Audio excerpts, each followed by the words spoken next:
शादी के 1 महीने भर में मेरी जेठानी जेठ जी से ऊब चुकी थी, क्योंकि मैंने देखा था कि वो उन्हें अपने आसपास भी भटकने नहीं देती थी। जेठ जी अक्सर उनके साथ समय बिताना चाहते थे, पर वो उनसे दूर भागती थी, जिस वजह से उनके बीच अक्सर झगड़े होते थे। मुझे उनका ये बिहेवियर समझ नहीं आ रहा था। फिर मुझे जेठानी पर शक होने लगा कि आखिर कोई औरत 1 महीने में ही अपने पति से इतनी जल्दी ऊब कैसे सकती है। इसलिए मैंने उन पर नज़र रखना शुरू किया और उसी रात मैंने जेठ जी को जेठानी जी के कमरे से गुस्से से निकलते हुए बाहर जाते हुए देखा। मेरे पति तो उस वक्त सो रहे थे कि तभी मैंने अंधेरे में थोड़ी देर बाद किसी आदमी को जेठानी जी के कमरे के अंदर जाते देखा। ये देखकर मैं बुरी तरह से चौंक गई, लेकिन मुझसे रहा नहीं गया। इसलिए मैं उनके कमरे की खिड़की के पास गई और मैंने जैसे ही अंदर झांक कर देखा तो मेरे पैरों तले से जमीन निकल गई थी, क्योंकि जेठानी जी तो गांव के मर्दों के साथ। मेरा नाम कनिका है। मेरा जन्म एक बहुत ही गरीब परिवार में हुआ था। जब मैं 10 साल की थी तभी मेरी माँ का देहांत एक भयंकर बीमारी के चलते हो गया था, क्योंकि मेरे पिता के पास इतने पैसे नहीं थे कि वो माँ का इलाज करा सके। इसीलिए मेरी माँ जल्दी ही इस दुनिया से चली गई थी और मुझे अकेला छोड़ गई। मैं उनके जाने से बहुत दुखी हुई थी। मेरा रो रो कर बुरा हाल हो चुका था। बिन माँ की बच्ची को पालना मेरे पिता के लिए बहुत मुश्किल हो रहा था। इसीलिए उन्होंने कुछ महीने तो जैसे तैसे काटे। फिर वो मुझसे कहने लगे कि मैं तुम्हें तुम्हारे चाचा चाची के पास छोड़ आऊँगा। लेकिन मैं अपने चाचा चाची के घर नहीं जाना चाहती थी। मुझे तो यहीं पर अच्छा लगता था।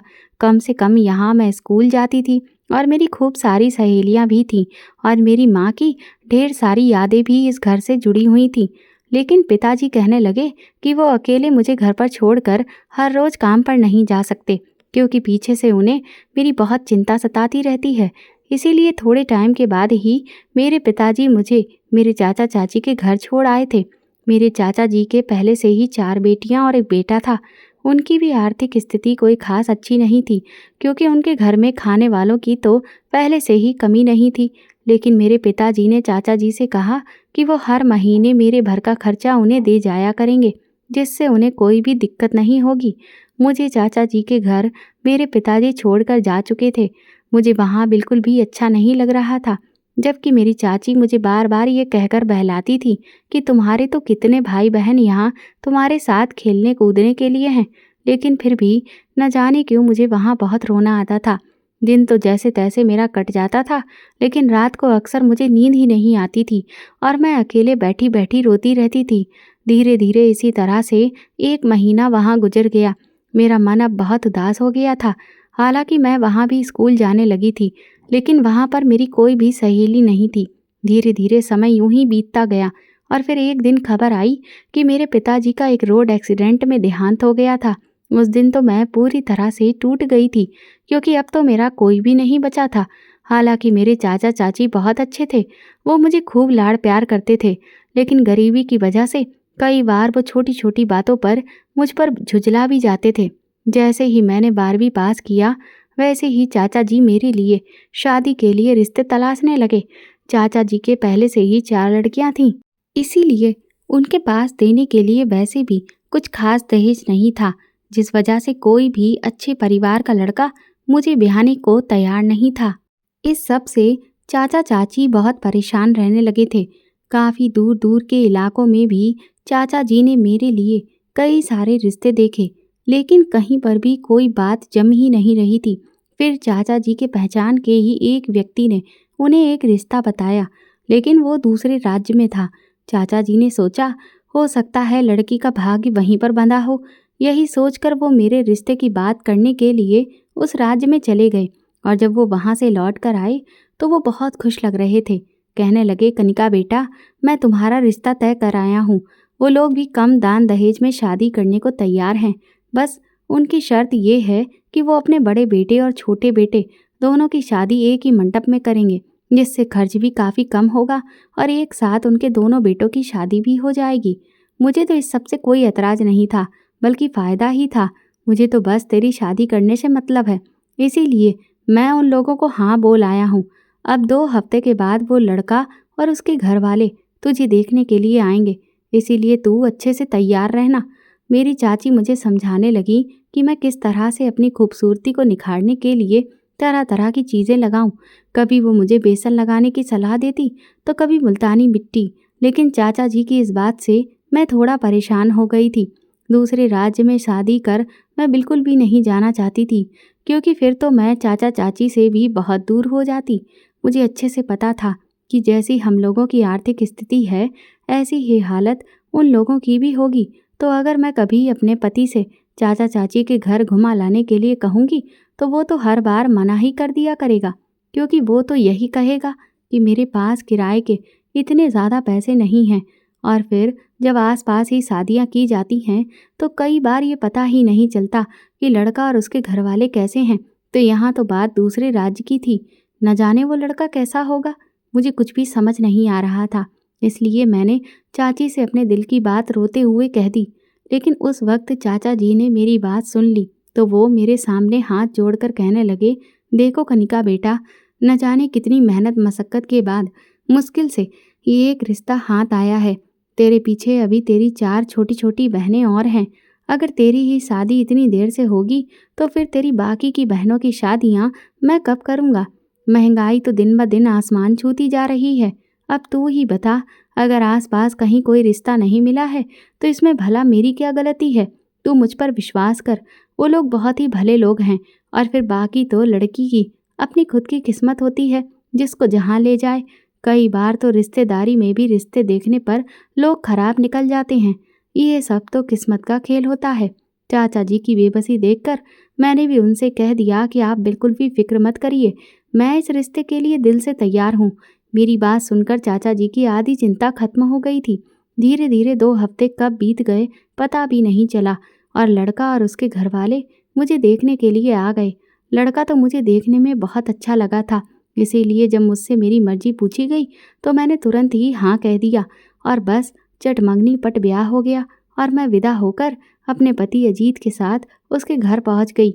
मेरी और मेरी जेठानी की शादी एक साथ हुई थी। हम दोनों का स्वागत एक साथ हमारे ससुराल वालों ने किया। 2 दिन तो शादी की रस्मों में ही निकल गए थे और 2 दिन के बाद हमारी पहली रात का वक्त आ गया था। मैं तो इस दिन के लिए अंदर ही अंदर बहुत मचल रही थी। मेरी खुशी का ठिकाना नहीं था, क्योंकि मुझे अजीत बहुत ही पसंद आए थे। जैसे ही शाम हुई तो मैं अच्छे से तैयार होकर अपने बेड पर बैठ गई थी कि तभी मेरी सास ने मुझे आवाज़ देकर बाहर बुलाया। जब मैं बाहर गई तो मेरी जेठानी भी वहाँ पहले से ही खड़ी हुई थी और बाकी सब लोग भी इधर उधर खड़े थे। मैंने तुरंत ही अपने सर का पल्ला थोड़ा सा आगे की तरफ खींच लिया। मैंने देखा कि सामने तख्त पर एक 25-26 साल का नौजवान बैठा हुआ था और वो मंद मंद हम सबको देखकर मुस्कुरा रहा था। मेरे ससुर, जेठ, पति, सास सब लोग खामोश उसके सामने खड़े हुए थे। मेरी सास ने मुझे और मेरी जेठानी से उस आदमी के पैर छूने के लिए कहा। मुझे तो पता नहीं था कि वो आदमी कौन है, लेकिन सास के कहने पर मैंने और जेठानी ने तुरंत ही उसके पैर छू लिए। फिर मेरी सास उसकी आओ भगत करने लगी। कुछ देर उसने नाश्ता पानी किया, फिर वो कहने लगा कि आपकी बड़ी बहू तो बहुत ज़्यादा सुंदर है। उनकी ये बात मुझे बड़ी अजीब सी लगी थी। भला वो आदमी कौन था और इस तरह से मेरी जेठानी के लिए सबके सामने वो कैसे बोल सकता था? ये बात सच थी कि मेरी जेठानी मुझसे भी ज़्यादा सुंदर थी। मैंने तुरंत ही अपनी जेठानी के चेहरे की तरफ देखा तो उनके चेहरे के भाव देखकर मैं समझ गई थी कि उन्हें ये बात बिल्कुल भी अच्छी नहीं लगी थी। भला कोई भी शरीफ औरत किसी गैर मर्द के इस तरह से बात करने को कैसे पसंद कर सकती थी? लेकिन अचंभा तो मुझे तब हुआ जब मेरे ससुराल में से किसी को भी ये बात बिल्कुल भी खराब नहीं लगी, बल्कि मेरी सास तो और तारीफ़ें करते हुए कहने लगी कि हाँ, सो तो है। वैसे मेरी दोनों ही बहुएं सुंदर हैं और अच्छी ही बात है ना कि बड़ी बहू ज़्यादा सुंदर है। तो अब मैं बड़ी बहू को कमरे में भेज दूँ? मेरी सास उस आदमी से पूछने लगी। वो आदमी बोला कि हाँ, भेज दीजिए, लेकिन अच्छे से समझा दीजिएगा। मेरी सास कहने लगी कि उसकी आप बिल्कुल भी फिक्र ना करें, मैं सारी बात को अच्छे से संभाल लूँगी। मेरी जेठानी सवालिया नज़रों से सास की तरफ देखने लगी। मुझे भी कुछ भी समझ में नहीं आ रहा था कि यहाँ ये सब हो क्या रहा है। थोड़ी ही देर में मेरी सास ने जेठानी को उनके कमरे में जाने का आदेश दे दिया। मेरे ससुर और जेठ घर से बाहर चले गए और मेरे पति छत की तरफ निकल गए। मेरी सासू माँ ने मुझे भी कहा कि मैं जाकर अपने कमरे में आराम करूं। अभी मैं नई नवेली दुल्हन थी, इसीलिए सास से कोई सवाल भी नहीं कर सकती थी। उनका हुक्म सुनते ही मैं तुरंत ही कमरे में चली गई। लेकिन मुझे न जाने क्यों ये सब बहुत अजीब लग रहा था। बाहर मेरे ससुराल वाले न जाने ये क्या बातें कर रहे थे। मैंने सोचा कि जब अजीत कमरे में आएंगे तो मैं उनसे इस सब के बारे में पूछूंगी कि बाहर ये सब क्या हो रहा था और वो आदमी कौन था। अपने पति का इंतजार करते करते मैं बहुत थक गई और फिर चुपचाप अपने बिस्तर पर लेट गई। न जाने रात के कौन से पहर में अजीत कमरे में आए होंगे। आधी रात के वक्त जब मेरी आंख खुली तो मैंने देखा कि अजीत बिस्तर के दूसरे किनारे पर आराम से लेटकर सो रहे थे। ये देखकर मैं अंदर ही अंदर झुलस गई। कहाँ तो मैं अपनी इस रात को खूबसूरत बनाना चाहती थी और कहाँ इस नींद के चक्कर में सब ख्वाहिशों पर पानी फिर गया। अब मैं अजीत की नींद खराब नहीं करना चाहती थी, क्योंकि जिस तरह से उन्होंने मेरी नींद की परवाह करते हुए मुझे नहीं जगाया था, उसी तरह से मैं भी उनके साथ ऐसा नहीं करना चाहती थी, ताकि वो ये न सोचें कि मुझे उनकी नींद की भी कोई फिक्र नहीं है। इसलिए मैं मन मार कर चुपचाप लेट कर सो गई। सुबह जब मैं उठी तो मैंने अजीत से अपनी नींद के लिए माफ़ी मांगी। मैंने कहा कि मैं आपका इंतज़ार तो कर रही थी, लेकिन ना जाने कब मेरी आंख लग गई। इस पर अजीत कहने लगे, कोई बात नहीं कनिका, मैं तुमसे बिल्कुल भी नाराज़ नहीं हूँ। इसके बाद मेरी सास ने मुझे कुछ मीठा बनाने को कहा। मैं किचन में गई तो मैंने देखा कि मेरी जेठानी मुझे कहीं भी दिख नहीं रही थी। मैंने जब अपनी सास से पूछा तो वो कहने लगी कि वो अपने कमरे में ही है। मैंने खीर बनाई और उसे लेकर मैं अपनी जेठानी के पास गई तो मैं ये देखकर हैरान रह गई कि मेरी जेठानी बहुत रो रही थी। शादी के तीसरे दिन ही अपनी जेठानी को ऐसे रोते देखकर मुझे बहुत बुरा लगा। मैंने सोचा न जाने जेठ जी ने उनके साथ क्या किया हो। मैं तुरंत ही उनके पास पहुंची और उनसे पूछने लगी कि आपको क्या हुआ है। इस पर मेरी जेठानी हड़बड़ा गई और अपने आंसू पोंछते हुए कहने लगी, कुछ नहीं, कोई बात नहीं है। मैंने कहा, कोई तो बात है दीदी, क्या जेठ जी ने आपसे कुछ कहा है? इस पर जेठानी ने मुझे नज़र उठाकर देखा, फिर कहने लगी, नहीं, ऐसी तो कोई बात नहीं है। वो मुझे अपनी माँ की बहुत याद आ रही थी। बस मैंने उन्हें तुरंत ही गले से लगा लिया। मैंने कहा, सच में माँ की याद तो बहुत आती है, लेकिन आप बहुत किस्मत वाली हैं दीदी। कम से कम आप अपनी माँ से मिल तो सकती हैं। मैं तो अपनी माँ से मिल भी नहीं सकती। मेरी जेठानी बोली कि हाँ, मैंने सुना था कि तुम्हारी माँ का देहांत बहुत सालों पहले हो चुका था। मेरी भी आंखों में आंसू आ गए थे। मैंने फिर उन्हें अपने हाथ की बनी हुई खीर खिलाई, जिसे खाकर वो थोड़ा बहुत खुश हो गईं। मैंने कहा कि आप फिक्र मत करिए, कुछ ही दिनों में हम दोनों बहनों को यहाँ अच्छा लगने लगेगा। अगले दिन रात को जब अजीत कमरे में आए तो मैं पहले से ही बेसब्री से उनका इंतजार कर रही थी। उनके आते ही मैंने उन्हें हाथ पकड़कर अपने करीब बिठाया, लेकिन वो तुरंत ही मुझसे नज़रें चुराते हुए दूर खिसक गए। ये देखकर मैं हैरत में पड़ गई। मैंने अजीत से कहा कि क्या हुआ अजीत, आप मुझसे दूर क्यों जा रहे हो? तो अजीत कहने लगे, देखो कनिका, अभी हम लोग एक दूसरे के करीब नहीं आ सकते। मैंने कहा कि आपका कहने का मतलब क्या है? अभी करीब नहीं आ सकते तो फिर कब आएंगे? अब तो हमारी शादी हो चुकी है और हमें अपनी गृहस्थी को आगे बढ़ाने के बारे में सोचना चाहिए। इस पर अजीत कहने लगे कि हाँ, वो सब तो ठीक है, लेकिन मैंने एक मन्नत मांगी थी जिसकी वजह से मैं कुछ महीनों तक तुम्हारे करीब नहीं आ सकता हूँ। मैंने अजीत से कहा कि आप मजाक कर रहे हैं ना? तो अजीत कहने लगे कि मैं मजाक नहीं कर रहा, मैं सच कह रहा हूँ। मेरी वो मन्नत जब तक पूरी नहीं हो जाती है तब तक हमें एक दूसरे से दूर रहना होगा। ये सुनकर मेरा तो दिल ही टूट गया था। मैंने अजीत से कहा कि आपको भला ऐसी मन्नत मांगने की ज़रूरत ही क्या थी? अजीत ने मेरी बात का कोई भी जवाब नहीं दिया और मुंह फेर कर वो चुपचाप दूसरी तरफ लेट गए। मैं पूरी रात सुबक सुबक कर रोती रही। भला अजीत को ऐसी मन्नत मांगने की ज़रूरत क्या थी? उन्हें और कुछ मांगने को ही नहीं मिला था। अगले दिन भी मैं घर के काम कर रही थी, लेकिन अजीत की ही बात बार बार मेरे दिमाग में आ रही थी। फिर मैं मन ही मन सोचने लगी कि कहीं ऐसा तो नहीं कि अजीत किसी और को पसंद करते हों और इसीलिए मन्नत वाला बहाना बना रहे हों। ये सोचकर मुझे बहुत गुस्सा आने लगा। अगर ऐसा है तो फिर अजीत ने मुझसे शादी क्यों की? उन्हें शादी से इनकार कर देना चाहिए था। मेरा जीवन उन्होंने क्यों खराब किया? रात को जब अजीत कमरे में आए तो मैं गुस्से में उन पर टूट पड़ी। मैंने कहा कि मैं जानती हूँ कि आप ये मन्नत वाला बहाना इसलिए बना रहे हैं क्योंकि आप किसी और को चाहते हैं। मेरी बात सुनकर अजीत आंखें फाड़े मुझे देखने लगे। बोले, तुमसे ये सब किसने कह दिया? मैंने कहा कि किसी के कहने की ज़रूरत ही क्या है, वो तो मुझे साफ दिखाई दे रहा है।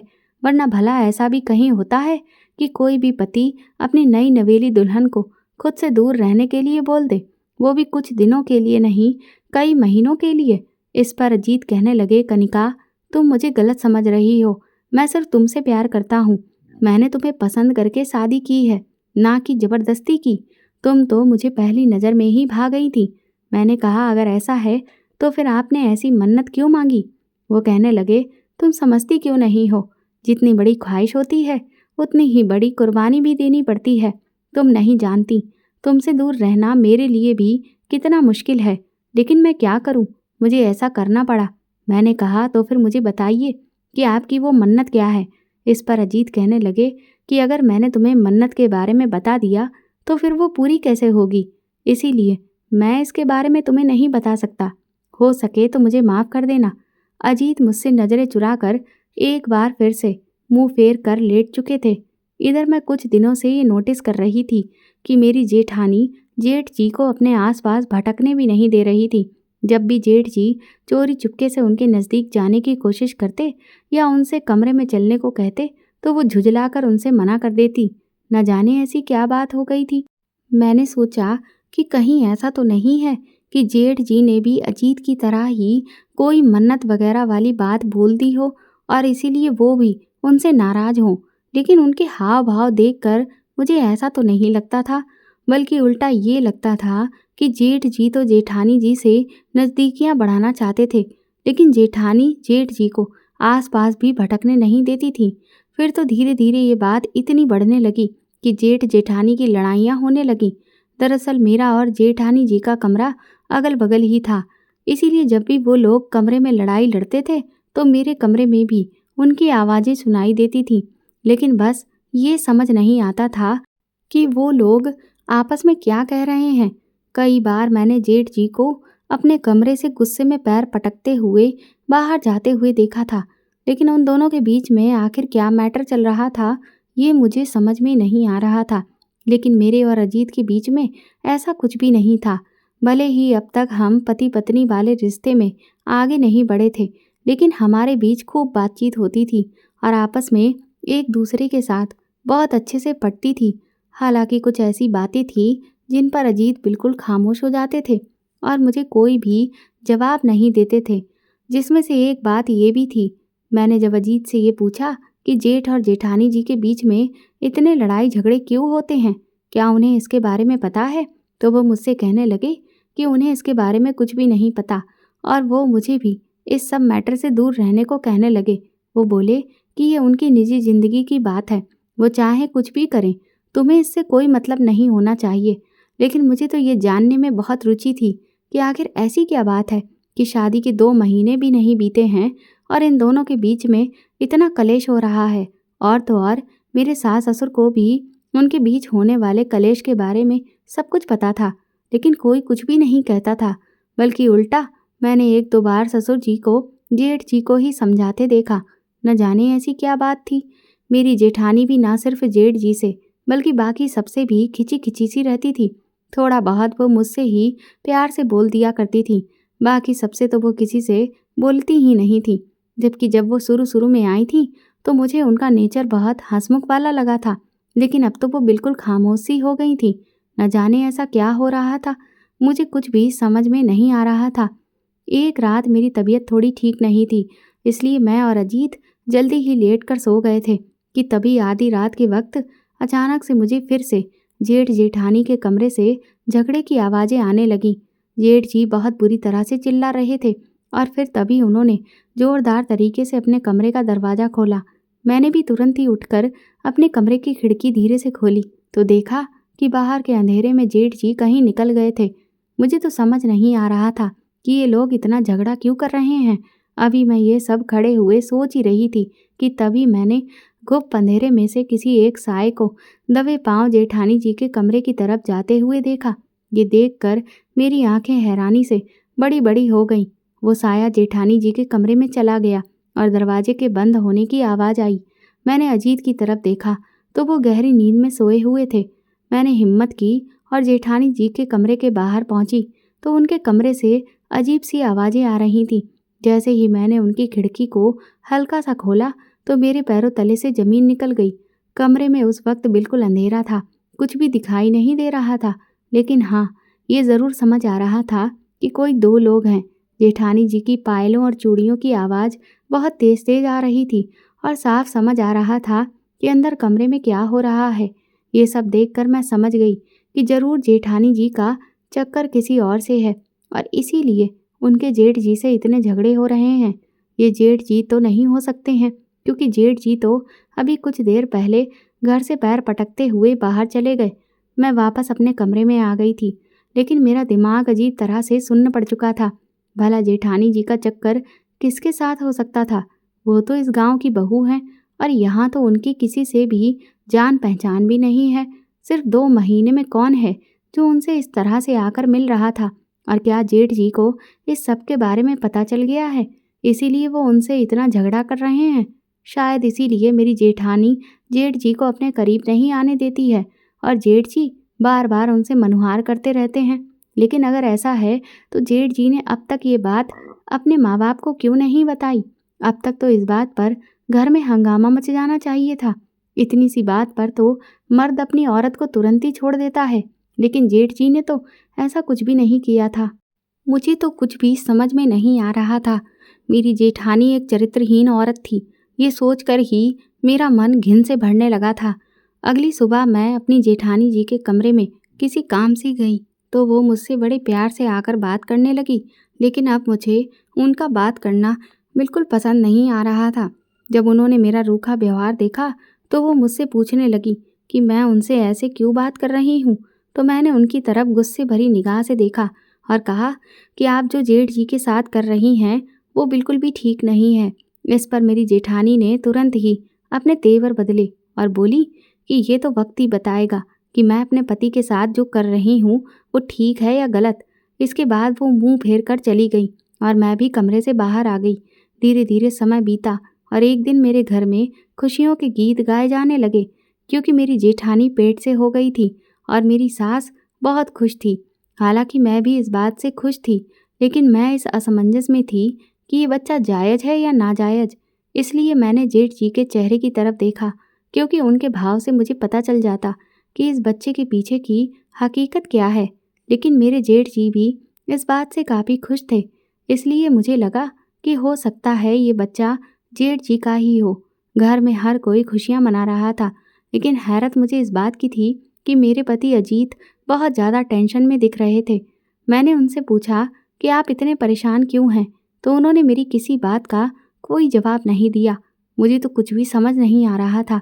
मैं अपनी जेठानी जी को बधाई देने के लिए पहुंची तो वो मेरे सर पर हाथ फेरते हुए कहने लगी, कनिका, तुम बहुत अच्छी हो, तुम्हारा दिल बहुत साफ है।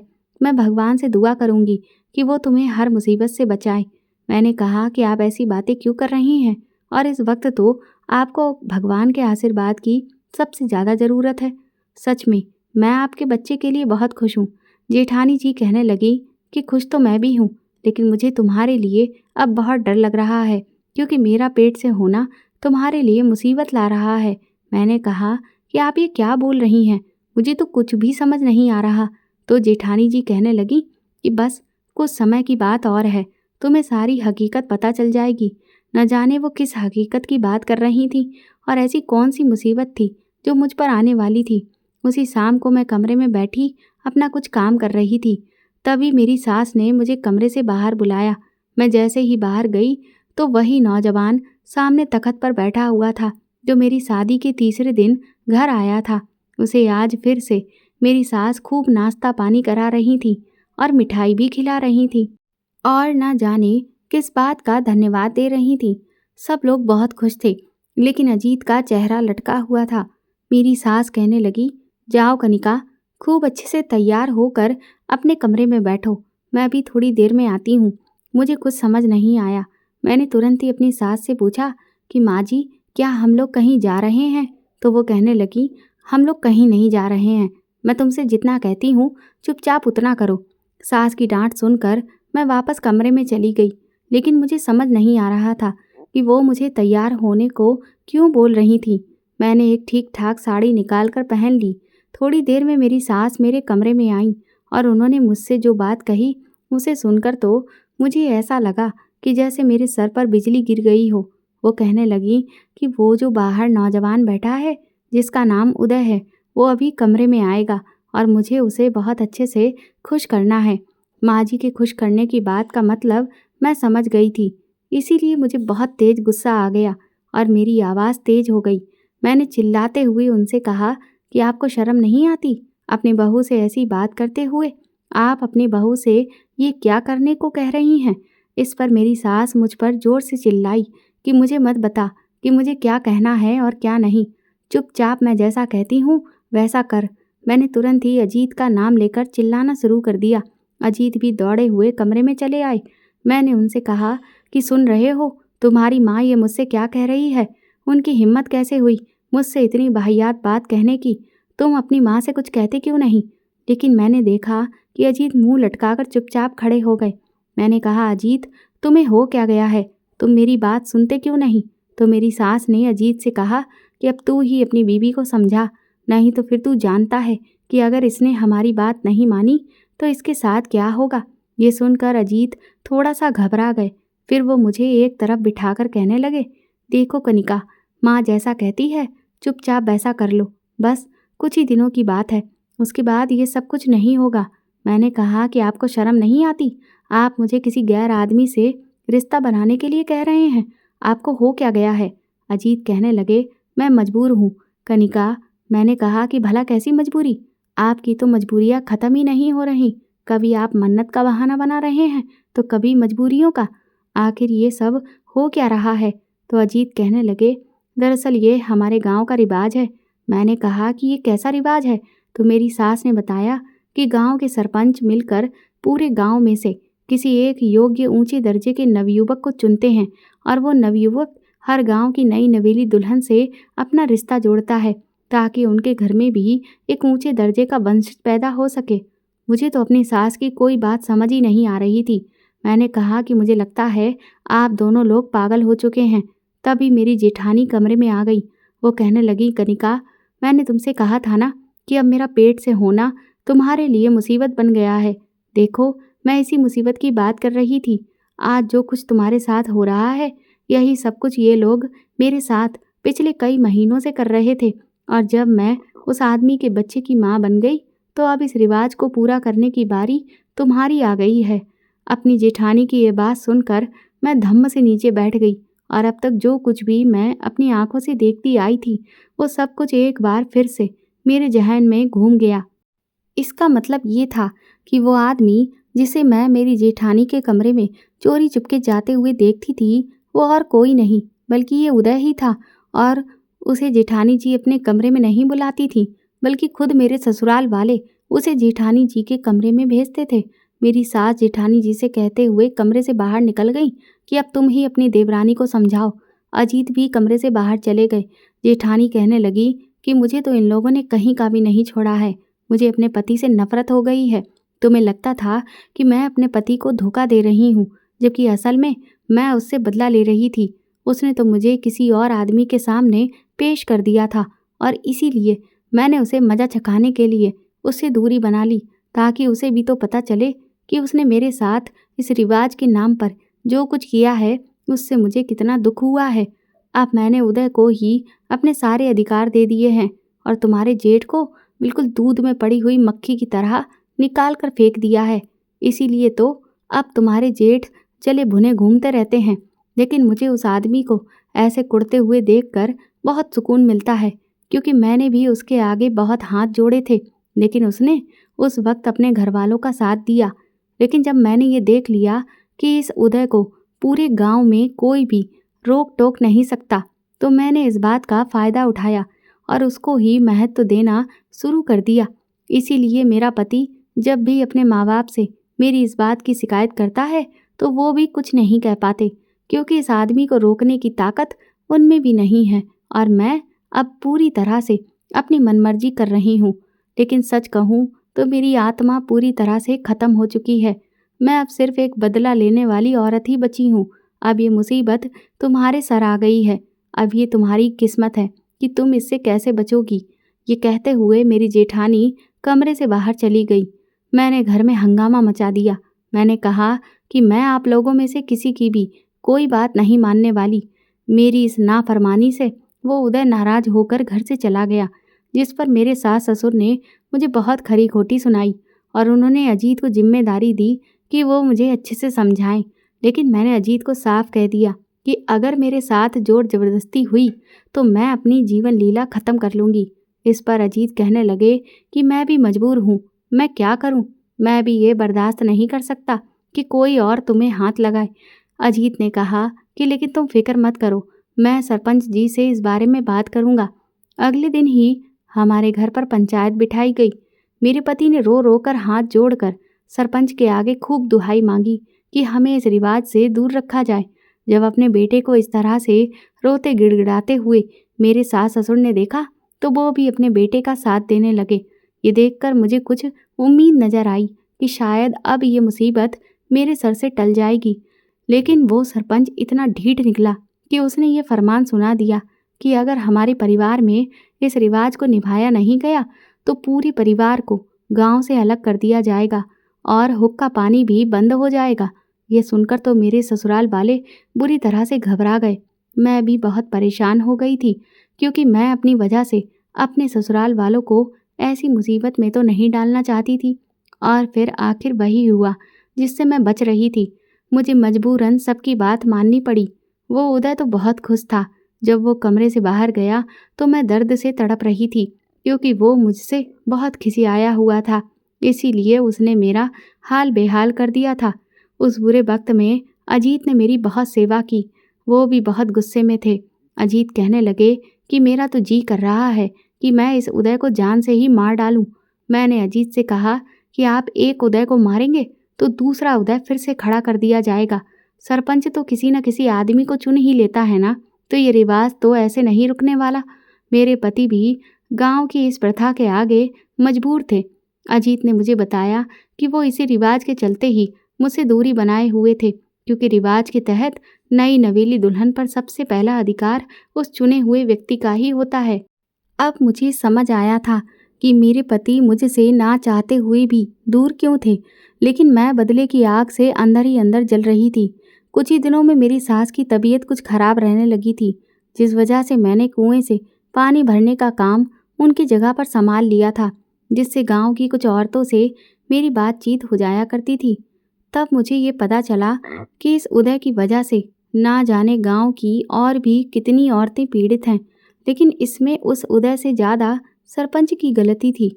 अगर वो चाहता तो इस रिवाज को ख़त्म कर सकता था, लेकिन वो ऐसा नहीं कर रहा था। गांव की बहुत सी औरतें इस रिवाज को बंद करवा देना चाहती थीं। मैंने जब उनसे कहा कि क्या पुलिस में किसी ने शिकायत नहीं की, तो उन्होंने बताया कि पुलिस में पहले कुछ औरतों ने शिकायत की थी, लेकिन जब पुलिस गांव में आई तो किसी ने भी हिम्मत करके गवाही नहीं दी और इसीलिए इसको रोका नहीं जा सका। इस दौरान मेरी मुलाकात सरपंच की पत्नी से भी हुई। मैंने देखा कि उसकी उम्र और सरपंच की उम्र में काफ़ी अंतर था। वो तो बहुत जवान लगती थी। गांव की औरतों से मुझे पता चला कि सरपंच की पहली बीवी मर गई थी और उसके बाद उसने इस औरत से कुछ साल पहले ही दूसरी शादी की थी।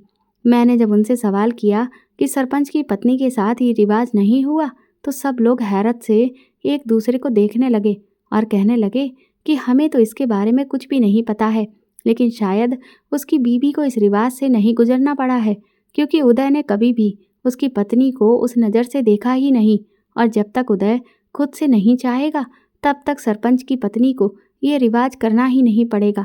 ये बात सुनते ही मेरे अंदर बदले की भावना जाग गई। मैंने सोच लिया था कि अब तो मैं इस सरपंच को सबक सिखाकर ही रहूँगी। जब इसकी खुद की घरवाली पर ये सब बीतेगा तब इसे पता चलेगा कि हम औरतों को किस दर्द से गुजरना पड़ता है। लेकिन ये सब होगा कैसे, मुझे तो समझ ही नहीं आ रहा था।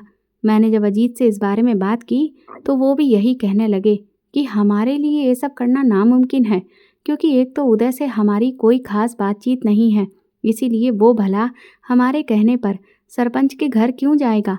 और फिर सरपंच की पत्नी खुद उदय के सामने क्यों आएगी? सच में ये सब कुछ बहुत मुश्किल था, लेकिन मुझे इस गांव को इस रिवाज से मुक्त कराना था और उस सरपंच को भी इस तकलीफ को देना था। इसीलिए मैंने धीरे धीरे सरपंच की पत्नी से दोस्ती कर ली और उनके घर में आना जाना शुरू कर दिया। सरपंच की पत्नी को महंगे महंगे मेकअप और ज्वेलरी का बहुत शौक था। मेरे पति अक्सर शहर जाते रहते थे और मैं उनसे तरह तरह की डिजाइन के कपड़े, ज्वेलरी और अच्छा मेकअप मंगवाती रहती थी, जिसमें से काफ़ी सारी चीज़ें मैं सरपंच की पत्नी को दे देती थी और वो मुझसे बहुत खुश होती थी। इधर मैंने अपने पति को भी बोल दिया था कि वो उदय से अपनी दोस्ती धीरे धीरे बढ़ाने लगे और फिर मैं उस दिन का इंतज़ार करने लगी जब सरपंच गांव से किसी काम से बाहर चला जाए। कुछ महीनों के इंतज़ार के बाद वो दिन भी आ गया था। कुछ ही दिनों में करवा चौथ था और मैं उसी का बहाना करके 2 खूबसूरत साड़ियाँ लेकर सरपंच की पत्नी के पास शाम के वक्त गई। मैंने उसे वो साड़ियाँ दिखाईं जो बहुत खूबसूरत थीं, जिन्हें देखकर उसकी आंखों में चमक आ गई। मैंने कहा कि आपको इनमें से जो अच्छी लगे वो आप करवा चौथ पर पहन लेना। वो तो खुशी से उछल पड़ी। फिर मैंने उसे बहाना करते हुए कहा कि लेकिन उस दिन मैं तो आपको इन साड़ियों में से किसी एक में भी देख नहीं पाऊंगी, तो अभी आप मुझे ये साड़ी पहन कर दिखाइए। जिस पर वो तुरंत ही तैयार होने के लिए चली गई। फिर वो साड़ी पहन कर आई तो मैंने उसका बहुत ही भड़कीला मेकअप किया। उस साड़ी का ब्लाउज भी बहुत डिजाइनदार था। वो सच में उस वक्त भला की खूबसूरत लग रही थी और बार बार अपने आप को आईने में निहार रही थी। वो कहने लगी, अगर हो सके तो करवा चौथ वाले दिन भी मुझे इसी तरह से घर आकर तैयार कर देना। मेरे पति तो मुझे देखते ही होश खो बैठेंगे। मैंने कहा बिल्कुल। मैं इधर उनसे बातें तो कर रही थी, लेकिन बार बार मेरी नज़र बाहर टिकी हुई थी कि तभी थोड़ी ही देर में अजीत और उदय सरपंच के घर आ गए। उस वक्त उदय शराब के नशे में चूर था। मैंने ही अजीत को कहा था कि तुम उसे शराब पिलाकर ही यहाँ लेकर आना, और फिर वही हुआ जो मैं चाहती थी। उसने जैसे ही सरपंच की पत्नी को इतना तैयार देखा, उसके अंदर के कीड़े बिलबिलाने लगे। मैंने भी उस मौके का फ़ायदा उठाया और तुरंत ही बहाना बनाकर मैं अजीत को लेकर बाहर चली आई। उदय अब सरपंच की पत्नी के साथ बिल्कुल अकेला था और फिर उसने वही किया जो मैं चाहती थी। वो सरपंच की पत्नी से अपनी इच्छा की बात करने लगा, लेकिन वो उसे दुहाई देने लगी कि वो ऐसा ना करे। लेकिन क्योंकि गांव का ये रिवाज था, इसीलिए उदय भी अपनी जिद पर उतर आया कि वो उसे इनकार करने का हक नहीं रखती, और फिर उसने अपनी मनमर्जी की। अब जाकर के मेरे सीने को ठंडक पहुंची थी। अब बस मुझे सुबह होने का इंतजार था, जब सरपंच को इस बारे में पता चलेगा। मैं उसके सफ़ेद भक्क पड़े चेहरे को देखना चाहती थी। सुबह सुबह तड़के ही मैं सरपंच के घर के बाहर चुपके से पहुंच गई। अजीत भी मेरे साथ थे। सरपंच की पत्नी बिल्कुल उजड़ी हुई बैठी थी और रो रो कर सरपंच को सब कुछ बता रही थी। सरपंच तो गुस्से में बौखलाया हुआ था। आज जब अपनी पत्नी के साथ ये सब होते हुए देखा तो उसके अंदर का जमीर जाग गया था। उसने तुरंत ही कुल्हाड़ी उठा ली और कहने लगा कि वो उदय को छोड़ेगा नहीं। तब सरपंच की पत्नी ने उसका हाथ पकड़ लिया और कहा कि ये सब आपकी वजह से हुआ है। आज तक आपने गांव की किसी भी औरत की पुकार नहीं सुनी, वो भी आपसे अपनी इज्जत की भीख मांगती रहीं, लेकिन तब आपने रिवाज के नाम पर उनके साथ गलत होने दिया। लेकिन आज जब आपकी पत्नी पर इस रिवाज के कारण आँच आई है, तो अब आपका खून खौल उठा है। अब तक आप उस उदय को ऊंचे दर्जे का कहकर हर किसी से पूजने को कहते रहे, उसे अब मारने के लिए जा रहे हैं। सरपंच की पत्नी की इस बात ने सरपंच की आंखें खोल दी थी। वो कहने लगा कि सच में मुझसे बहुत बड़ी गलती हो गई है। मैंने कभी किसी भी औरत का दर्द नहीं समझा। शायद उन्हीं औरतों की हाय मुझे लग गई है, लेकिन अब बस, अब मैं और किसी औरत के साथ गलत नहीं होने दूंगा। सरपंच ने तुरंत ही पूरे गांव में ऐलान करवाया कि सभी गांव वाले बरगद के पेड़ के नीचे जमा हो जाएं, क्योंकि वहां पर सभा होने वाली है। कुछ ही देर में सब लोग एक साथ जमा हो गए थे। सरपंच ने सबके सामने इस बात का ऐलान किया कि अब ये रिवाज पूरी तरह से खत्म कर दिया जाएगा, जिसे सुनकर वहां बैठे सभी लोग सन्न रह गए और उदय बुरी तरह से भड़क गया। वो कहने लगा कि आप ऐसा नहीं कर सकते, जिस पर उदय और सरपंच की बहस होने लगी। लेकिन सरपंच ने कहा कि ये मेरा फैसला है। अब तक गांव वाले मेरे फैसले को मानते आए थे और अब इस फैसले को भी उन्हें मानना पड़ेगा। हर कोई ये जानना चाह रहा था कि अचानक से सरपंच ने इस रिवाज को रातों रात खत्म करने का फैसला कैसे कर लिया। आखिर इसके पीछे क्या वजह थी? सब लोग वजह जानना चाहते थे, जो कि सिर्फ मुझे और अजीत को ही पता थी। सरपंच शायद ये सोच रहा था कि इस रिवाज को खत्म करके उसे माफ़ी मिल जाएगी और वो अपने पापों से मुक्ति पा लेगा, लेकिन ये उसकी गलतफहमी थी। आज इस रिवाज को खत्म करने से उसके पाप मिट नहीं सकते थे। अब तक जो औरतें इस रिवाज से गुजरी हैं, उनके दर्द का भुगतान तो उसे करना ही था। जैसे ही सरपंच पर सवाल उठने शुरू हुए तो उसने सारी बातें साफ साफ कहना शुरू कर दिया कि तभी वहां पर पुलिस आ गई। पुलिस को देखकर सब हक्का बक्का रह गए थे। पुलिस ने आते ही सरपंच और उसके बाकी के साथियों और उदय को भी गिरफ्तार कर लिया।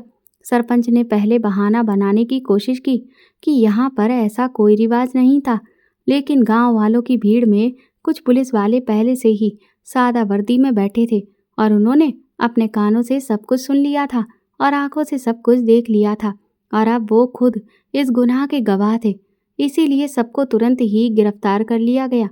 दरअसल मैं खुद अजीत के साथ पुलिस स्टेशन गई थी और मैंने जब वहां जाकर सरपंच और उदय के खिलाफ शिकायत की तो इंस्पेक्टर साहब ने यही कहा कि पहले भी तुम्हारे गांव से इस तरह की शिकायतें बहुत बार आई हैं, लेकिन हमें कभी भी कोई सबूत या गवाह हाथ ही नहीं लगा और जिस वजह से हम किसी को भी आज तक ना तो गिरफ्तार कर सके हैं और ना ही इस रिवाज को रुकवा सके हैं।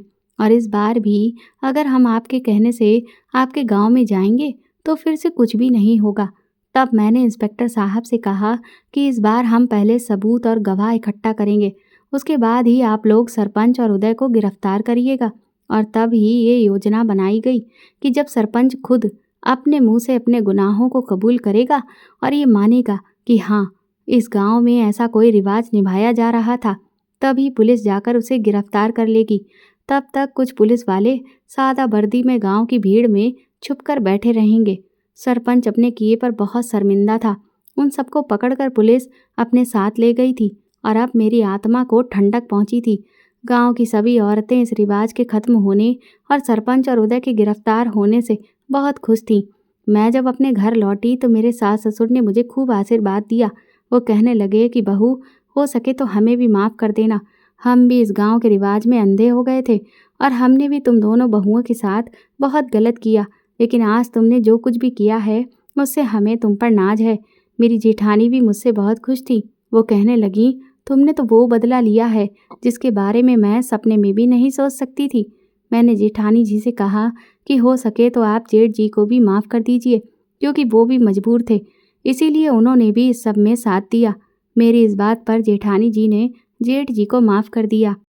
उस दिन के बाद से ना सिर्फ हम लोग बल्कि गांव की हर औरत अपने पति के साथ खुशहाल जीवन जीने लगी थी और औरतों के दिल से डर पूरी तरह से ख़त्म हो गया था। अब गांव की हर औरत अपने मान सम्मान के साथ हक से जी सकती थी।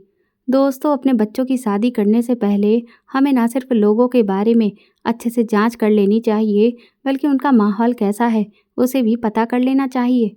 आज भी हमारे समाज में ऐसी बहुत सी कुप्रथाएं फैली हैं जिनमें औरतों का शोषण किया जाता है। ऐसी प्रथाओं के प्रति हमें सचेत रहना चाहिए और उन्हें कभी भी बढ़ावा नहीं देना चाहिए। तो दोस्तों, आपको ये कहानी कैसी लगी हमें कमेंट करके ज़रूर बताएं और प्लीज़ इस कहानी को ज़्यादा से ज़्यादा शेयर और लाइक करके मेरे चैनल को सपोर्ट करें।